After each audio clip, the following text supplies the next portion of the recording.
Hi everyone, this is Teresa and Josh was behind the camera here with Homeschool Primer, and today we are going to do the experiment.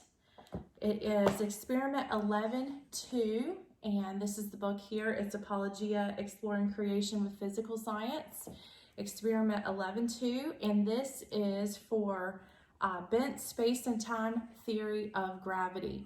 And let me show you, these are the things we're using in our experiment today. We're going to try two different things. It says to have a bowling ball or a really heavy rock.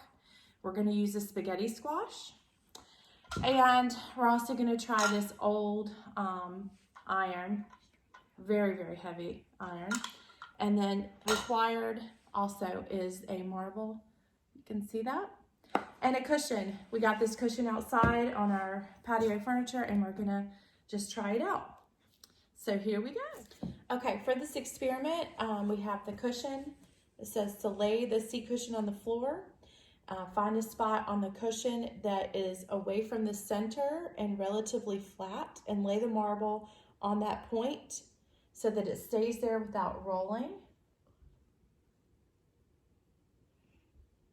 So let's see here. Okay, and then we're going to, it says lay the bowling ball in the very center of the cushion. We're going to lay the iron in the middle of the cushion and just take note what happens. Okay. All right, and we'll try, now let's try the spaghetti squash.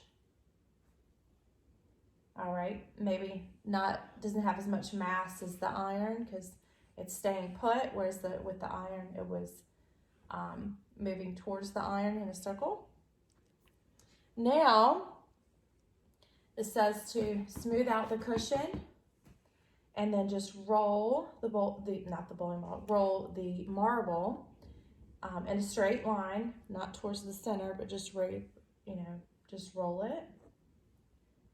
So it goes here. Oh, not towards the center. Let me try it again.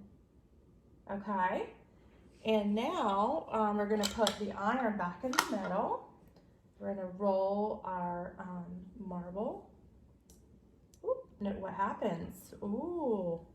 Okay, so the path that it takes is directly towards the mass. All right, so basically Einstein's general theory of relativity concludes that the gravitational force is not really a force. It's actually a result of the fact that mass bends space and time. And this experiment here illustrated that. Thanks for joining us, and please like or subscribe to our YouTube page.